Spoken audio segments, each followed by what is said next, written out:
السلام علیکم ورحمۃ اللہ وبرکاتہ۔ الحمد للہ رب العالمین والعاقبۃ للمتقین والصلاۃ والسلام علی رسولہ الکریم۔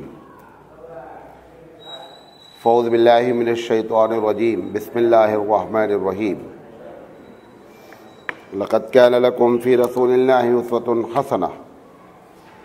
محترم حضرات، ہم سیرت رسول اکرم صلی اللہ علیہ وسلم پر سلسلے وار بار کر رہے ہیں، اور آج اس کا 289 سیریل ہے، 289۔ ہم بات کر رہے ہیں نبی کریم صلی اللہ علیہ وسلم کے اسوے پر کھانے کے بارے میں۔ تو کل میں نے آپ کو گوشت کے بارے میں بات کی تھی، اور اس سے متعلق ایک ضروری بات بھی بیان کر دی تھی۔ گوشت کے علاوہ جن چیزوں کو کھایا گیا ہے اور جن طریقے سے کھایا گیا ہے، بعض چیزوں میں طریقہ ایک دم نہیں معلوم ہو پا رہا ہے۔ تو اس کے سلسلے میں پہلے ایک اصول سن لیں۔ اصول یہ ہے کہ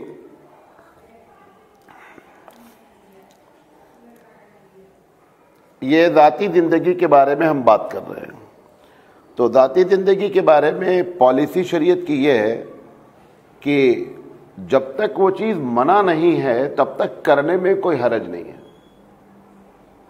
مثال کے طور پر ایک آدمی کانٹے سے تربوز نکال کے اٹھا کے کھا رہا ہے، یا لکڑی سے، اگر وہ منع نہیں ہے تو کرنے میں حرج نہیں ہے، لیکن اگر ثابت ہو تو وہ سب سے بہتر ہے۔ یعنی اگر کسی چیز کا کھانے کا طریقہ اللہ کے رسول صلی اللہ علیہ وسلم سے ثابت ہے تو اس طریقے کو اختیار کرنا چاہیے، اور اگر نہیں ثابت ہے تو ایسی شکل میں پھر آپ جس طریقے کو بھی اختیار کریں گے وہ اس کی اجازت ہوگی، اس کو ہمارے یہاں کہا جاتا ہے یہ چیز مباح ہے۔ اس مباح میں دو شرطیں ہونے ہیں، یعنی جو چیز بھی جائز ہے اس میں دو چیز پائی نہیں جانی چاہیے۔ نمبر ایک، وہ طریقہ کسی قوم کا سمبل نہیں ہو۔ جیسے کہ آپ کھانا کھا رہے ہیں اور وہ کھانا کھانے کا طریقہ جو ہے کسی قوم کا سمبل ہے۔ اگر کسی قوم کا سمبل ہے تو پھر ایسی شکل میں وہ طریقہ مباح ہونے کے باوجود اس کی پرمیشن نہیں ہے، اور یہ اصول کھانے ہی میں نہیں، ہر چیز پہ ہے۔ مثال کے طور پر آپ کو کئی مرتبہ بات بتایا ہوں کہ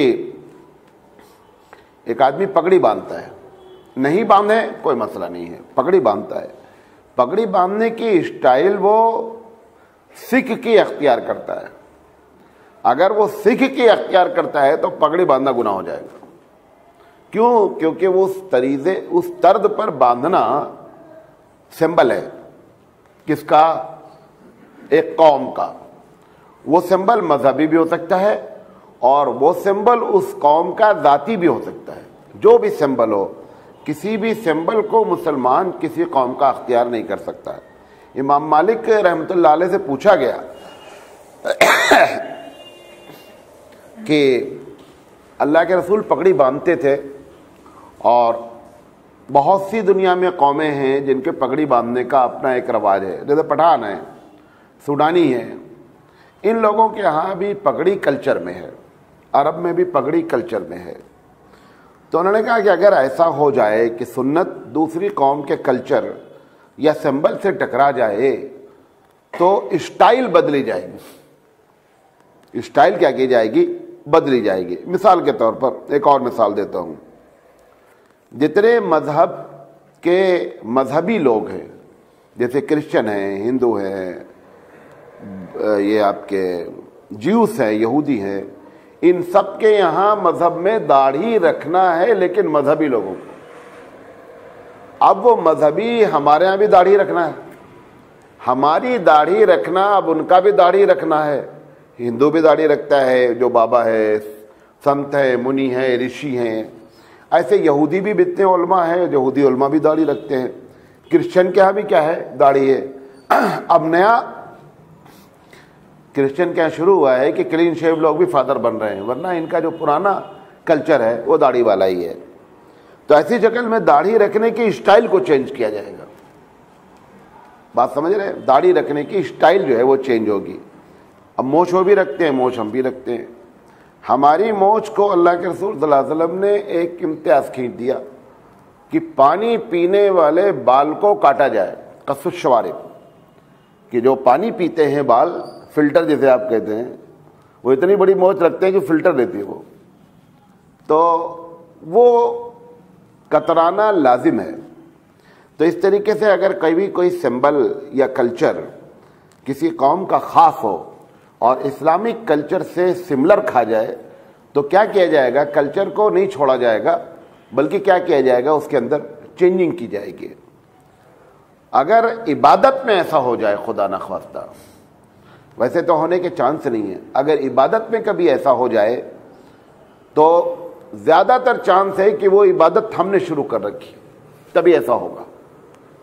جو بندے نے عبادت شروع کی ہوگی اس میں ہی سملرٹی ہونے کے چانس ہے. اعلیٰ حضرت نے ایک بڑی اصول کی اور پتے کی بات کی ہے کہ یہ جو نیکی کے طور پر ہم لوگ کام کرتے ہیں، اگر اس کام کرنے میں بگاڑ پیدا ہو جائے تو ایسی شکل میں اصلاح نہیں کی جائے گی اس کام کی، پورے کام کو چھوڑنا پڑے گا.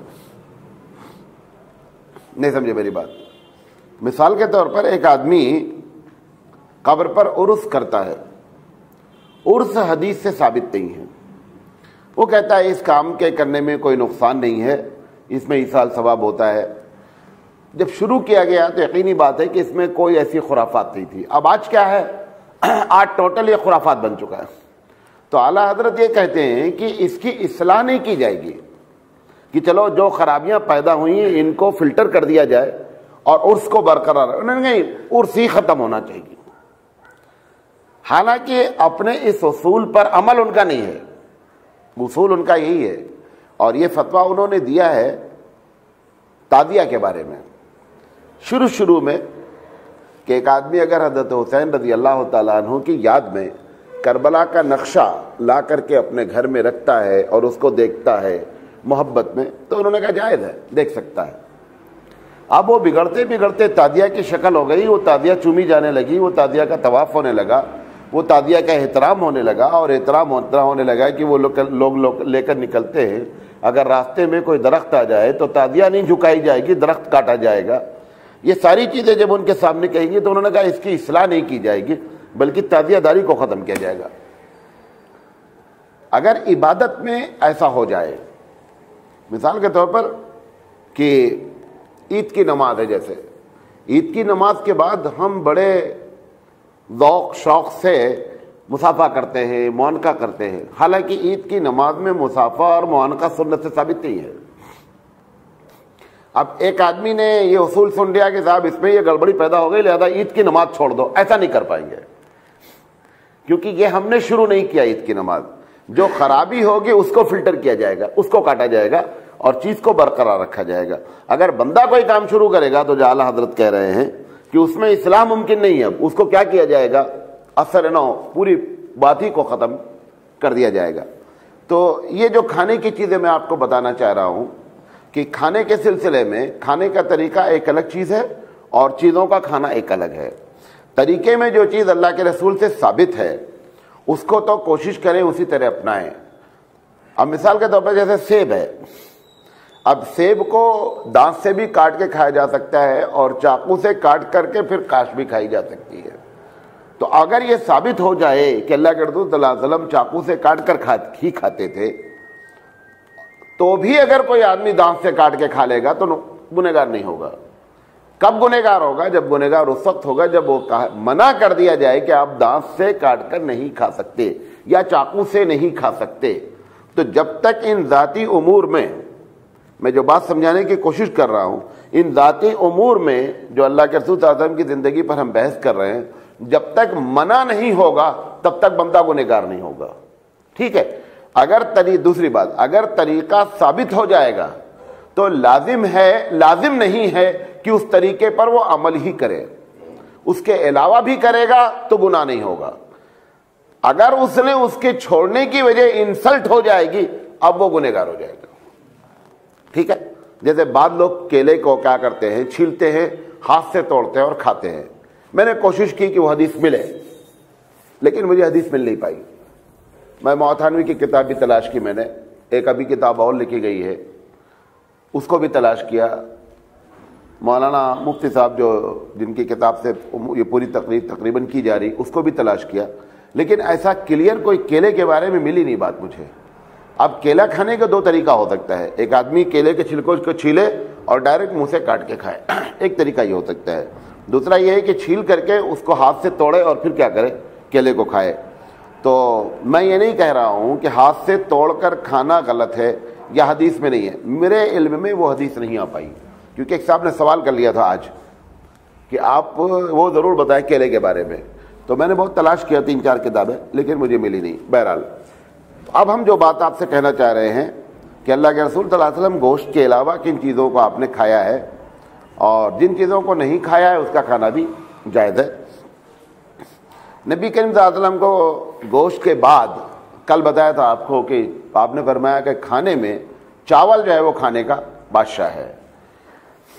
مٹھائی آپ صلی اللہ علیہ وسلم کو بہت پسند تھی. مٹھائی سے مراد میٹھی چیز. تو عربوں میں میٹھے کا تصور جو ہے وہ حلوہ ہے.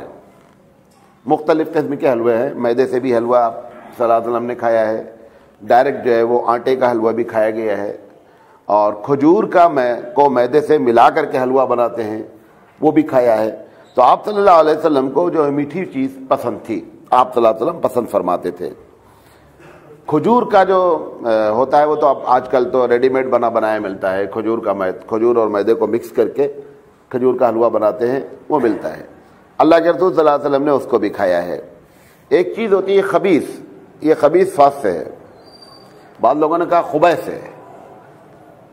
خبیث ایک چیز ہے, یہ میدے کو کوئی بھی میٹھی چیز ملا کر کے شہد کے ساتھ یا کھجور کا بھی پیسٹ نکالا جاتا ہے. کھجور جیسے ہوتی نا ایسے کھجور کا پیسٹ بھی نکالا جاتا ہے. تو کھجور کا پیسٹ اس کو دونوں کو ملا کر کے میدے کو حلوہ بنایا جاتا ہے, جس کو خبیث کہتے ہیں. تو اس کو بھی اللہ کے رسول صلی اللہ علیہ وسلم نے پسند فرمایا اور یہ بھی کھایا ہے. ستو کثرت سے کھاتے تھے. ستو تو ہم لوگوں کے بچپن میں بھی گاؤں میں ہم لوگ بہت ستو کھاتے تھے, کیونکہ ستو ایک ایسی چیز ہوتی ہے کہ خراب نہیں ہوتی. ایک مرتبہ آپ نے بنا دیا گرمیوں میں خاص کر, تو مہمان آیا کوئی بھی آیا, گاؤں میں تو کچھ ہوتا نہیں ایسا مٹھائی اٹھائی, تو وہ ستو لوگ بنا کے رکھ دیتے تھے. جو کو کیا کرتے ہیں بھگو کر کے اس کی بھوسی نکال دیتے ہیں, اس کو بھونتے ہیں, اور گیہوں کو بھونتے ہیں, دونوں کو بھون کر کے پیس دیا جاتا ہے ایک دم آٹے کے طریقے سے. اب وہ چاہے اس کو 6 مہینہ رکھیں 8 مہینہ رکھیں, وہ کچھ بھی خراب نہیں ہوتا. جب بنانا ہوا تھوڑا سا پانی ڈال دیا گیا, کوئی چیز میٹھی ڈال دی, کہ گڑ ڈال دیا یا شہد ڈال دی یا شکر ڈال دی, اور ڈالنے کے بعد اس کو چاہے آپ پیش کی شکل میں کھائیں ہو چاہے. تو اللہ کے رسول صلی اللہ علیہ وسلم نے, بخاری کی روایت ہے کہ ستو جو ہے نا, یہ جب آپ غار حرا میں بھی جاتے تھے تو ستو لے کے جاتے تھے, کیونکہ اس کے خراب ہونے کے کوئی چانس نہیں ہوتا ہے. لہذا ستو کھانا نبی کے صلی اللہ علیہ وسلم کو بہت پسند تھا. طاقت بہت ہوتی ہے اس میں, آدمی اگر تھوڑا بھی کھائے گا نا تو پکڑے گا پیٹ کو, ایسا نہیں ہوگا کہ آپ جلدی سے بھوکے ہو جائے. تو یہ بھی وجہ ہوتی تھی. اور جو عرب لوگ جب سفر کرتے تھے, لمبا مہینے بھر کا سفر ہوتا تھا, تو یقینی بات ہے کہ ہر جگہ سامان تو نہیں ملتا تھا, تو یہ ستو ہی مین غذا ہوتی تھی. تو اس میں غذائیت بھی بہت زیادہ ہے, اور خراب ہونے کے سڑنے کے کوئی چانس نہیں ہے. جب آپ کو پانی مل جائے آپ بنا لیں اور ستو کھا لیں. تو نبی کریم صلی اللہ علیہ وسلم مٹھائی میں اس قسم کی مٹھائی کو پسند فرماتے تھے. روٹی کے سلسلے میں نبی کریم صلی اللہ علیہ وسلم روٹی آپ جو کی اور میدے کی اور آٹے کی, تینوں روٹی آپ صلی اللہ علیہ وسلم نے کھائی ہے. چپاتی کے بارے میں ہے کہ نبی کریم صلی اللہ علیہ وسلم نے چپاتی کبھی نہیں کھائی ہے, لیکن اس کا یہ مطلب نہیں کہ چپاتی منع ہے کھانا. چپاتی میں نزاکت بہت ہے, اور اس میں تھوڑا سا کبر کا مادہ آتا ہے, کیونکہ چپاتی جن لوگوں کی شروع کی ہوئی چیزیں ہیں یہ نوابوں کی ہے. تو یہ کہ میں مطلب نفاست پسند ہے, باریک ہونی چاہیے, اب وہ باریک ہوتے ہوتے اس کا نام رومالی ہو گیا ہے. چپاتی ایک بنتی دلی وغیرہ میں, یو پی سائڈ میں رومالی کہتے ہیں. جیسے رومال پتلا ہوتا نہیں, ایسے پتلی ہوتی ہے اور چوڑی بھی اور گول بھی ہوتی ہے. لیکن اللہ کے رسول صلی اللہ علیہ وسلم کے بارے میں صراحتاً ہے کہ آپ نے چپاتی کبھی زندگی میں کھائی نہیں ہے, لیکن منع نہیں ہے. لہذا چپاتی تو کھجور, اس کی روٹی جو کی روٹی آپ صلی اللہ علیہ وسلم ایک مرتبہ ایک صحابی کیا حضرت عبداللہ بن عباس اور ان کے ایک ساتھی تھے حضرت ام سلمہ یا میمونہ رضی اللہ تعالیٰ عنہ کے پاس گئے، چھوٹے تھے، بڑے نہیں تھے زیادہ، کہا کہ ہم لوگ جاننا چاہتے ہیں کہ اللہ کے رسول صلی اللہ علیہ وسلم کیا کھاتے تھے اور وہ آپ ہم کو پکا کر کے کھلائیے۔ تو انہوں نے کہا بیٹا اس وقت کے حالات اتنے خراب تھے، وہ چیزیں اگر پکا کر کھلائی جائیں گی تم کھاؤ گے ہی نہیں۔ تو انہوں نے کہا نہیں ہم کو آپ کھلائیے ہم کھائیں گے۔ تو انہوں نے وہ کیا کہتے ہیں جو کی روٹی بغیر بھوسی نکالے ہوئے چوکر کے ساتھ وہ انہوں نے پکائی، اور پکانے کے بعد جو ہے وہ سرکے کے ساتھ کھلائی۔ اب چونکہ ان کو کھانا تھا، سنت ادا کرنی تھی، تو اس وقت کے حالات میں فرق آ چکے تھے۔ تو ایسے ہی آپ کو معلوم ہے کہ کیک جو آپ کہتے ہیں، حضرت معاویہ رضی اللہ تعالیٰ عنہ کے دسترخوان پر کیک کا ذکر ملتا ہے کہ معاویہ رضی اللہ تعالیٰ عنہ ناشتے میں کیک کھایا کرتے تھے۔ تو کیک کھانے کا مطلب بہت اونچی بات ہو گئی نا، آج کے تقریباً 1400 سال پہلے کیک کھانا مطلب بڑی بات ہے۔ تو حضرت معاویہ رضی اللہ تعالیٰ عنہ کے دسترخوان پہ کیک کا ذکر ملتا ہے۔ بہرحال نبی کریم صلی اللہ علیہ وسلم روٹی میں تینوں طرح کی آپ نے روٹی کھائی ہے، اور چاول تو آپ کو خیر زیادہ پسند تھا، سرید بہت پسند تھی کھانے میں۔ سرید جو ہے نا، آپ نے ایک مرتبہ فرمایا کہ حضرت عائشہ صدیقہ رضی اللہ تعالیٰ عنہ سے کہ جیسے عورت کھانے میں سرید کو فضیلت ہے، ایسے ہی عورتوں میں آپ کو فضیلت ہے۔ تو وہاں کھانے کو جو کمپیئر کیا نا، وہ تمام کھانے پہ سرید کو۔ سرید کیا ہے؟ روٹی کو سالن میں بھگو دیا جاتا ہے، اور بھگونے کے بعد جب وہ روٹی بھیگ جاتی ہے نا تو اس کو جو ہے نا کھاتے ہیں۔ آج بھی عرب لوگ سرید بہت شوق سے کھاتے ہیں۔ ایک سرید ان کے یہاں بہت مین غذا ہے، اور ایک ہریسہ۔ ہریسہ میں کیا کرتے ہیں کہ گیہوں اور 4-5 قسم کی دال اور جو ڈال دیا جاتا ہے، اور بون لیس گوشت ڈالا جاتا ہے، اور پکتا ہے تقریباً 10 سے 12 گھنٹے پکتا رہتا ہے۔ اس کو گھوٹتے رہتے ہیں، پکاتے رہتے ہیں، گھوٹتے رہتے ہیں۔ تو جو بڑے عرب آج بھی ہیں، رمضان میں صبح سے چڑھا دیا جاتا ہے، پھر پورے محلے میں ڈیلی بانٹتے ہیں۔ طاقت بہت ہوتی ہے اس کے اندر، ہریسہ کے اندر۔ تو وہ بھی اللہ کے رسول صلی اللہ علیہ وسلم سے کھانے کا ذکر ملتا ہے۔ سرید آپ نے کثرت سے کھایا ہے، اور سرید آپ نے پسند بھی فرمایا ہے۔ نبی کریم صلی اللہ علیہ وسلم کے زمانے میں پنیر بھی ملتی تھی، پنیر بھی آپ صلی اللہ علیہ وسلم نے کھائی ہے۔ اور جب پنیر کے بارے میں بتایا گیا کہ پنیر ایک غیر مسلم نے بنائی ہے، تو آپ نے فرمایا کوئی بات نہیں ہے، بسم اللہ کرو اور پنیر کھاؤ۔ تو پنیر آپ نے کھائی ہے۔ ایک چیز ہوتی ہے جس کو آج کل مشروم کہتے ہیں، دیکھا آپ نے کہ ایسے چھتری ٹائپ ہوتی ہے، اس کو اردو میں ککر متا کہتے ہیں۔ مولانا تھانوی علیہ رحمہ نے اس کا نام لکھا ہے ککر متا۔ تو اس میں 2 طریقے کا ہوتا ہے، ایک بہت زہریلا ہوتا ہے، اگر آدمی کھا لے گا تو مر جائے گا، اور ایک اس میں جو کھیتی کی جاتی ہے وہ حقیقت میں کھانے والی ہوتی ہے۔ گاؤں میں کیا ہوتا ہے کہ برسات میں اپنے آپ نکل آتا ہے، زمین سے نکل آتا ہے، تو بعض لوگ اس کو وہ نہیں کھانا چاہیے کیونکہ وہ اس میں زہر ہو سکتا ہے۔ تو اللہ کے رسول صلی اللہ علیہ وسلم نے اس کو بھی کھایا ہے، تو اس کو سبزی کے طور پر کھایا گیا ہے۔ سبزیوں میں نبی کریم صلی اللہ علیہ وسلم زاد المعاد، علامہ ابن قیم کا کہنا ہے کہ سب سے زیادہ آپ لوکی کھاتے تھے۔ لوکی آپ صلی اللہ علیہ وسلم کو بہت زیادہ پسند تھی، اور لوکی کو الگ الگ انداز سے کھانے کا ذکر ملتا ہے، مطلب سالن کے ساتھ بھی ملتا ہے، سوکھی بھی کھانے کا ملتا ہے۔ تو لوکی کو نبی کریم صلی اللہ علیہ وسلم بہت کثرت سے کھاتے تھے۔ اصل میں کیا ہے، آج بھی عرب بہت کھاتے ہیں۔ وجہ کیا ہے، لوکی مزاج میں ٹھنڈی ہے۔ لوکی اگر گرمی کے زمانے میں لوکی، کیونکہ 8 مہینہ سے 9 مہینہ کیا ہے، گرمی ہی گرمی ہے، تو ایسی شکل میں لوکی جو ہے وہ پیٹ کے لیے بڑی مفید ہوتی تھی، اور ٹھنڈک جو ہے وہ پیٹ کے اندر پیدا کرتی، تو تاثیر اس کی کیا ہے، ٹھنڈی ہے۔ سبزی میں آپ صلی اللہ علیہ وسلم چقندر آپ کھاتے تھے، چقندر معلوم ہے نا، اور ایک ہوتی اروی، اروی معلوم ہے؟ اروی یہاں پہ میں نے پوچھا کچھ لوگوں سے لیکن بتا نہیں پایا کہ عربی کسے کہتے ہیں۔ عربی جو ہے نا آلو کے شکل کی ہوتی ہے، چھوٹی سی، آلو تھوڑا گول ہوتا ہے، یہ لمبی ہوتی ہے، اور اس کو گوشت میں اور دال میں ڈال کر کھاتے ہیں، بہت لذیذ ہوتی ہے۔ آلو میں اس میں فرق ہوتا ہے کہ جب آپ اس کو توڑیں گے نا کھانے میں تو اس میں لس کی طرح لس ہوگی ہلکی سی، اور آلو کو جب آپ توڑیں گے تو لس نہیں ہوتی ہے۔ تو یو پی میں تو بہت زیادہ پیدا بھی ہوتی ہے اور کھائی بھی جاتی ہے، لیکن ملتی یہاں بھی یہی ہے۔ اگر ہم کو ملی تو میں لا کر کے آپ کو دکھلاؤں گا کل پرسوں انشاءاللہ۔ نبی کریم صلی اللہ علیہ وسلم بھنی پیاز کھاتے تھے. کچی پیاز تو آپ نے منع فرمایا ہے کہ کچی پیاز کھا کر کے مسجد میں نہ آئے. اگر ویسے کوئی کچی پیاز کھا لیا یہ منع نہیں ہے, لیکن اگر کوئی نماز کا وقت ہو رہا ہے تو کچی پیاز سے منع. حضرت عائشہ صدیقہ رضی اللہ تعالیٰ عنہ فرماتی ہیں, زاد المعاد نے لکھا ہے کہ نبی کریم صلی اللہ علیہ وسلم نے جو آخری کھانا کھایا اور اس کے بعد آپ کھانا نہیں کھا سکے وہ بھنی ہوئی پیاز تھی, اور اسی کے بعد آپ کی طبیعت جو ہے وہ, کیونکہ جمعہ کے دن آپ نے آخری کھانا کھایا. یہ ساری باتیں آئیں گی بعد میں. تو سنیچر, اتوار, دوشنبہ 3 دن آپ صلی اللہ علیہ وسلم کی طبیعت خراب رہی اور دوشنبہ کو دنیا سے رخصت ہوئے. تو آخری کھانا حضرت عائشہ صدیقہ رضی اللہ تعالیٰ فرماتی ہے کہ آپ نے جو کھایا وہ بھنی ہوئی کیا تھی؟ پیاز تھی. بھنی ہوئی سے مراد کیا ہے؟ 2 طریقے سے بعض لوگوں نے لکھا ہے.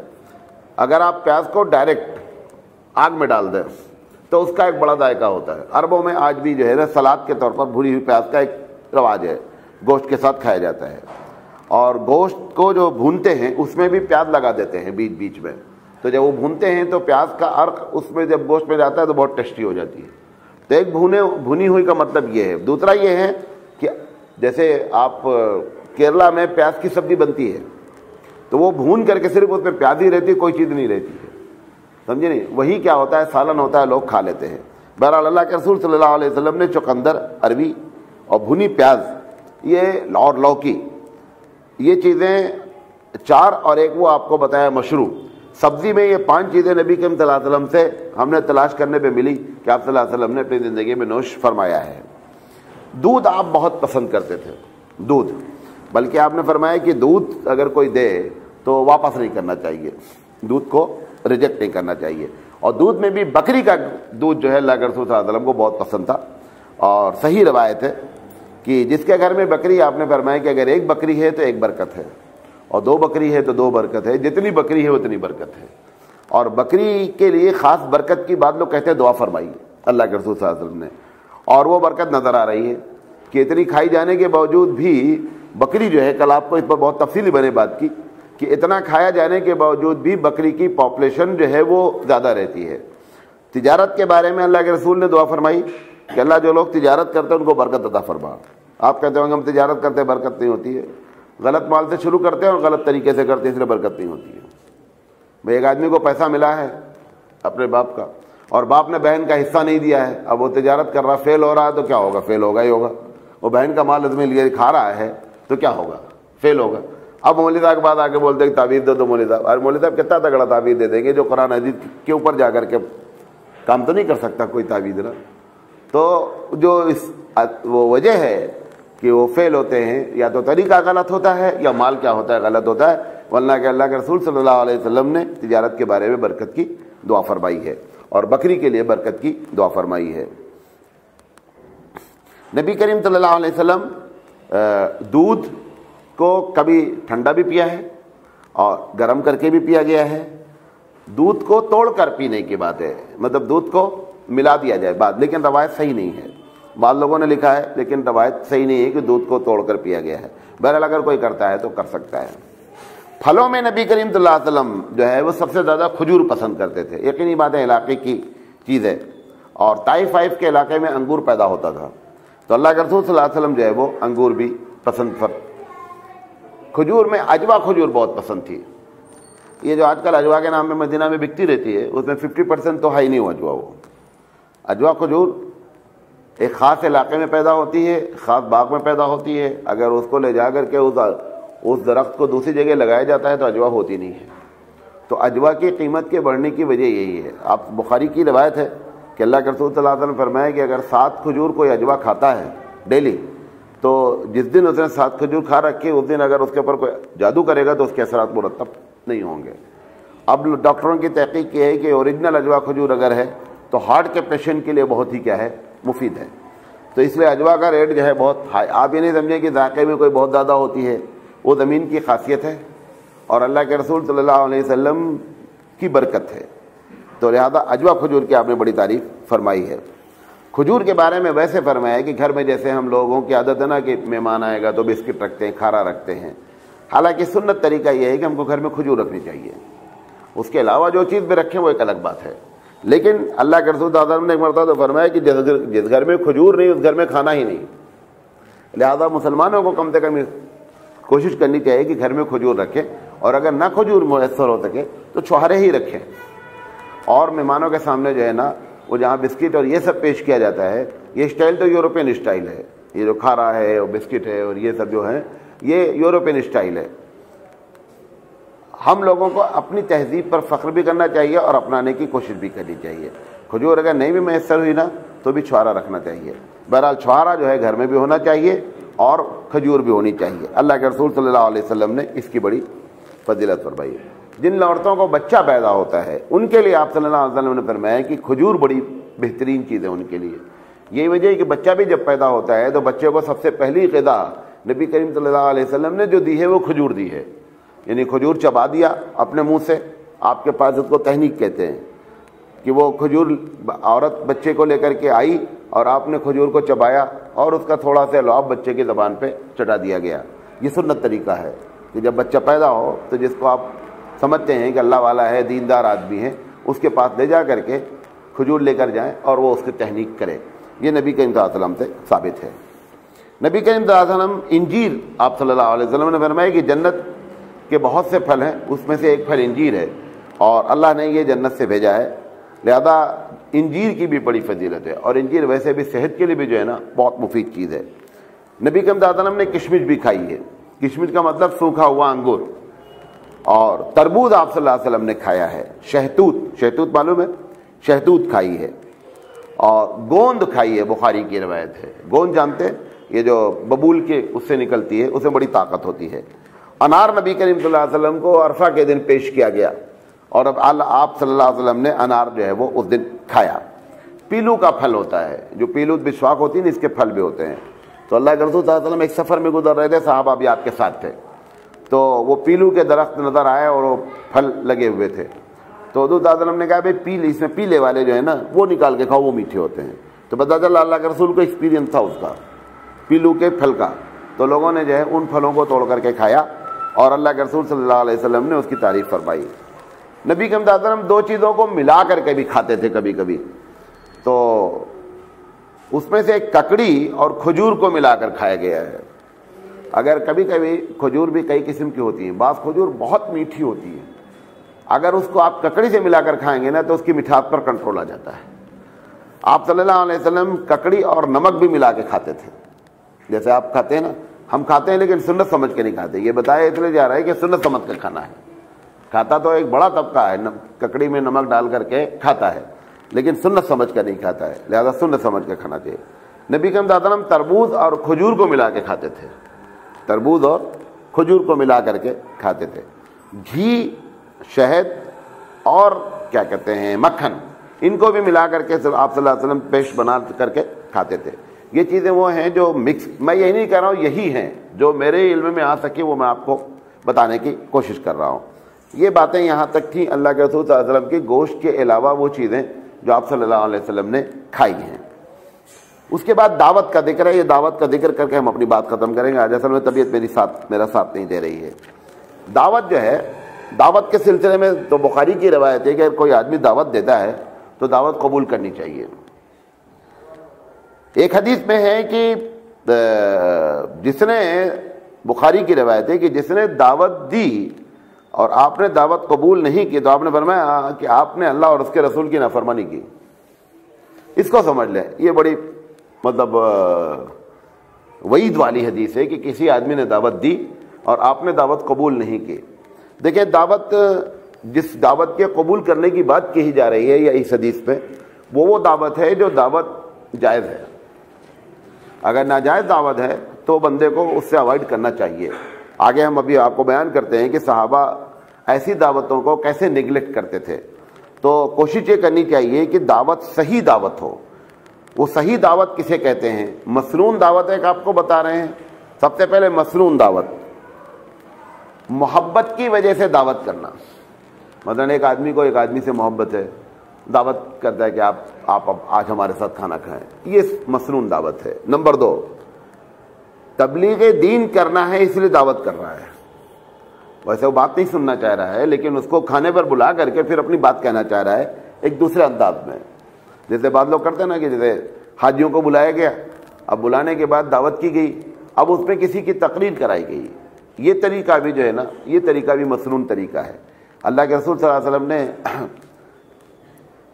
سب سے پہلی جو دعوت دی، سب سے پہلے جو دعوت کا کام کیا، دعوت سے مراد کھانا نہیں، دین کی دعوت، جو سب سے پہلی دعوت دی اس میں آپ نے اسی میتھڈ کو استعمال کیا کہ آپ نے لوگوں کو دعوت دی، جب کھانا کھا چکے تو آپ نے اپنی بات رکھی، اور جب مدینہ آپ نے سب سے پہلے لوگوں کو بھیجا دعوت کے کام کے لیے کہ آپ لوگ دعوت کا کام کریں، تو آپ نے 2 ویپنس دیے، 2 ہتھیار دیے۔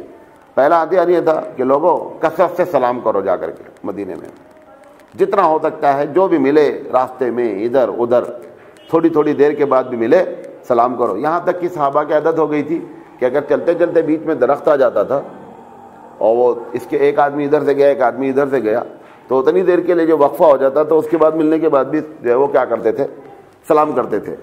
تو ایک آپ نے فرمایا کہ دعوت کثرت سے کی جائے، سلام کثرت سے کیا جائے، اور دوسرا آپ نے فرمایا کہ لوگوں دعوت دو، اور آپ دعوت دے کر دیکھیں کتنا بھی کوئی مخالف ہے، اگر آپ 2-4 دعوت اس کی کر دیں گے وہ اندر سے بندہ ٹھنڈا ہو جائے گا۔ اور سلام کا بھی یہی معاملہ ہے، کوئی کتنا بڑا بھی دشمن ہو، اگر آپ لگاتار اس سے سلام کر رہے ہیں وہ اپنا دل کھو بیٹھے گا، ٹوٹ جائے گا دل اس کا۔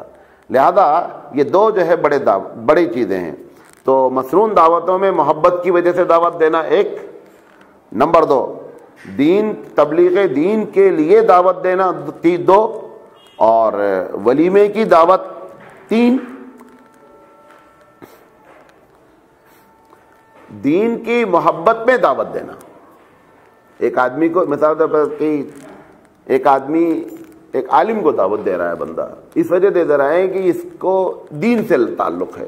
ایک ہے کہ ہمارا دوست ہے، ہمارا ساتھ اٹھتا بیٹھتا ہے، وہ ایک الگ کیفیت ہے، دعوت وہ بھی مسنون ہے۔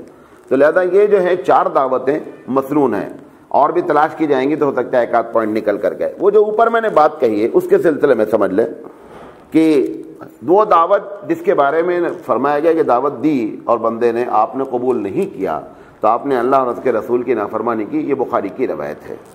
تو سب سے پہلی چیز اس میں شرط لکھی گئی ہے کہ وہ دعوت خلاف شرع نہ ہو۔ اچھا، خلاف شرع کسے کہتے ہیں؟ مثال کے طور پر آپ دعوت میں گئے، پتہ چلا کہ عورت اور مرد کو ایک ساتھ بٹھا کے کھلایا جا رہا ہے، آپ کو پہلے تو معلوم ہے کہ یہ ان کی پلاننگ ہے، ایسے ہوگا، ایسی دعوت میں نہیں جانا۔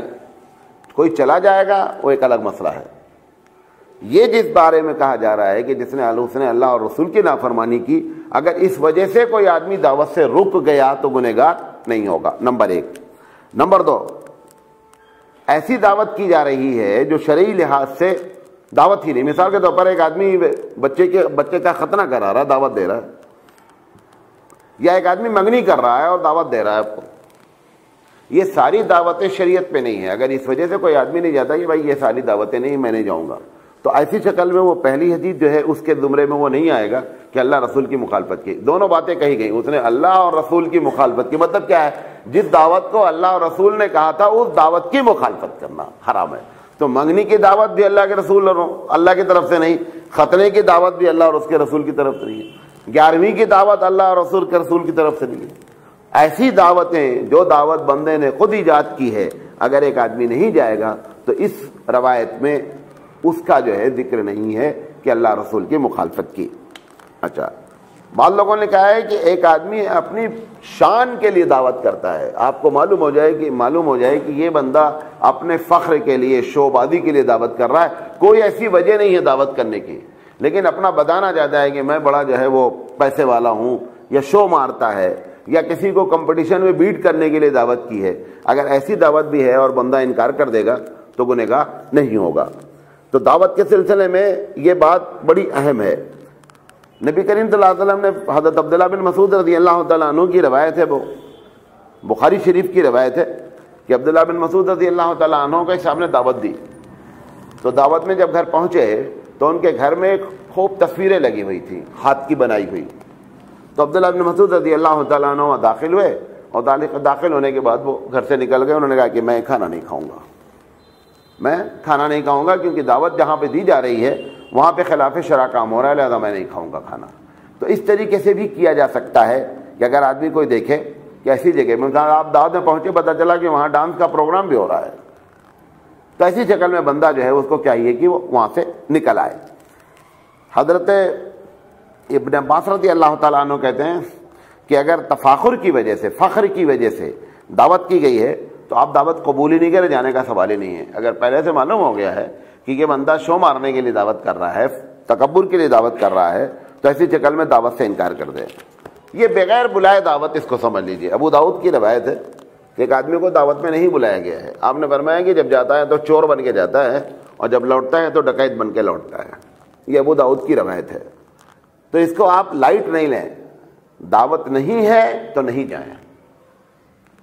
ہاں اگر آپ کو کہ مثال کے طور پر لے ہی جانا ہے کسی کو، تو آپ اس سے پوچھیں مالک سے کہ بھئی ایک صاحب میرے ساتھ ہیں۔ حالانکہ یہ بھی پوچھنا کوئی اچھا نہیں ہے، کیونکہ وہ بندہ کیسے بول پائے گا؟ صحابہ تو ہیں نہیں کہ جو دل میں وہ بات بول دیں، دل اندر اندر کڑھیں گے اور آپ سے کہہ بھی دیں گے اچھا بھائی یہ لے کر آ جاؤ۔ تو جو انہوں نے طیب خاطر نہیں کہا، دل سے یہ بات نہیں کہی، آپ کا جانا تو کیا ہو جائے گا؟ جائز ہو جائے گا۔ لیکن چونکہ دعوت میں طیب خاطر شرط ہے، طیب خاطر سے مطلب کہ دل چاہ رہا ہو کہ بندہ آئے۔ اچھا آپ کا کوئی خاص دوست ہے اور آپ کو معلوم ہے کہ میں کہوں گا بھائی دیکھو میرے ساتھ مہمان ہے، ارے یار کوئی بات نہیں، دو چار ہیں مہمان لے کر کے، اس کے کہنے کے انداز سے آپ کو پتہ چل جائے گا کہ آپ کے اس مہمان کو وہ طیب نفس کر رہا ہے یا یہ کہ وہ جو ہے دوسرے انداز میں۔ اب جیسے آپ نے کہا کہ میں اپنے دوست کو لے کر آؤں، ٹھیک ہے بھائی لے آئیے۔ اب یہ ٹھیک ہے بھائی لے آئیے جو کہہ رہا ہے اس کا مطلب یہ اس نے دل سے بات نہیں کہی ہے، لیکن اب آپ نے پوچھ لیا تو بہر لہذا بیچارہ مجبور ہو گیا۔ آپ کو بتایا تھا کہ جناب عائشہ صدیقہ رضی اللہ تعالیٰ عنہ کا واقعہ کہ اللہ کے رسول صلی اللہ علیہ وسلم کو ایک صاحب نے دعوت دی، حضور نے فرمایا کہ عائشہ بھی میرے ساتھ آنا چاہتی ہیں۔ انہوں نے کہا تو میرے پاس ایک ہی آدمی کا کھانا ہے، میں تو ایک ہی مہمان کو کھلا سکتا ہوں۔ تو حضور نے فرمایا کہ پھر میں نہیں آ پاؤں گا۔ کہا ٹھیک ہے آپ نہ آئیے۔ اب یا تو اس کیفیت کے دل ہوں کہ ادھر سے بھی دل کی بات زبان پر، ادھر سے بھی دل کی بات زبان پر۔ اگر ایسی کیفیت ہے تب تو کوئی مسئلہ ہی نہیں ہے، لیکن یہاں پہ کیفیت ایک دم الٹی ہے۔ 90% تو وہ باتیں ہم اپنی زبان سے کہتے ہیں جو دل میں ہوتی ہی نہیں ہے، اور جو دل میں ہوتی ہے وہ 10% ہم بولتے ہیں۔ تو ہماری تو کیفیت ایک دم الگ ہے نا، دل اور زبان کا ایک دم معاملہ الٹا ہو گیا ہے۔ خاص کر عورتیں جو باتیں کرتی ہیں، بڑی بڑی عورتیں یہ سب ایسی حرکتیں کرتی ہیں، دل میں کچھ رہتا ہے زبان پہ کچھ ہے، ہم سے کچھ کہانی سناتی رہتی ہیں۔ حضرت عائشہ صدیقہ رضی اللہ تعالیٰ یہ بات کہہ کر بات ختم کریں گے۔ حضرت عائشہ صدیقہ رضی اللہ تعالیٰ عنہ سے جب حضور نے فرمایا کہ عائشہ ابو بکر کو بلاؤ، میری طبیعت ٹھیک نہیں ہے اور وہ نماز پڑھائیں، تو انہوں نے کہا کہ میرے ابا کو کیوں بلا رہے ہو، حضرت عمر کو بلاؤ وہ نماز پڑھائیں۔ تو حضور نے فرمایا کہ میں عائشہ تم سے کہہ رہا ہوں کہ تم اپنے باپ کو بلاؤ اور وہ نماز پڑھائیں۔ کہا نہیں مناسب نہیں ہے، آپ حضرت عمر کو بلائیے اور وہ نماز پڑھائیں۔ جب تیسری مرتبہ حضور نے فرمایا تو اللہ کے رسول صلی اللہ علیہ وسلم نے ایک جملہ فرمایا حضرت عائشہ کو، کہا کہ تم لوگ کی مثال ایسی ہے جیسے یوسف علیہ السلام کے زمانے کی عورتوں نے یوسف کے بارے میں کیا، انتن صواحبکن یوسف۔ مطلب کیا، اس پر لوگوں نے، کیونکہ جملہ ایسا تھا کہ اس پر خوب لوگوں نے لکھا، اور تشریح اس کا مختصر یہ ہے کہ یوسف علیہ السلام کے زمانے کی عورتوں نے جب زلیخا نے دعوت دی تھی تو عورتوں کو بلایا، تو زلیخا نے یہ بتانے کے لیے بلایا تھا عورتوں کو کہ میں اگر یوسف پر فریفتہ ہوں تو یوسف اتنے ہینڈسم ہیں کہ ہر آدمی فریفتہ ہو جائے گا۔ تو لوگوں کو یہ سمجھا نہیں سکتی تھی، لہذا اس نے اچھی سی دعوت کی، اور دعوت کرنے کے بعد جو ہے وہ یوسف علیہ السلام کو اس پارٹی میں بلا لیا، چونکہ وہ غلام تھے۔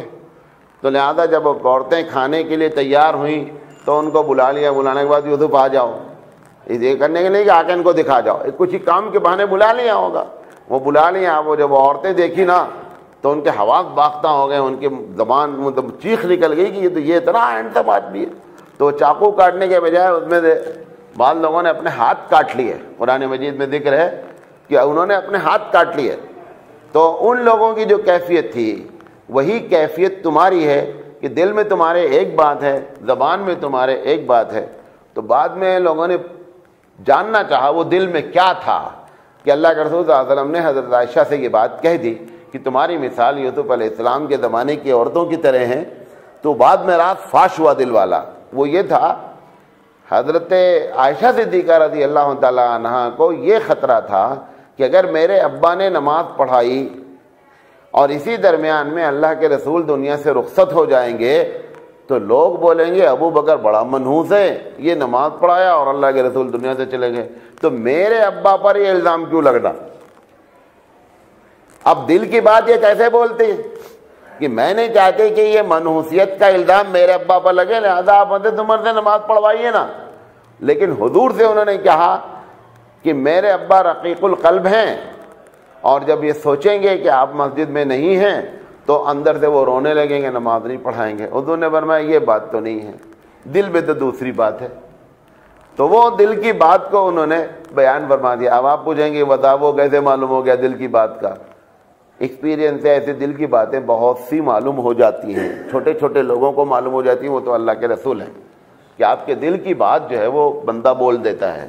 تو بہرحال ہماری کیفیت یہی ہے کہ ہم دل کی باتیں جو ہے وہ کم بولتے ہیں، زبان کی باتیں زیادہ بولتے ہیں. اگر دعوت کہیں ہو تو کوشش یہ کرنی چاہیے جس کو ڈائریکٹلی بات کہی گئی ہے وہی دعوت میں شریک ہو، اور بقیہ طفیلی بن کر دعوت میں جانا، چور کی طرح جانا ہے اور ڈکیت کی طرح واپس آنا ہے. وآخر دعوانا ان الحمد للہ رب العالمین. سبحان اللہ و بحمدہ، سبحانک اللہم و بحمدک، اشہد ان لا الہ الا انت، استغفرک و اتوب الیک. ارے وہ سعید بھائی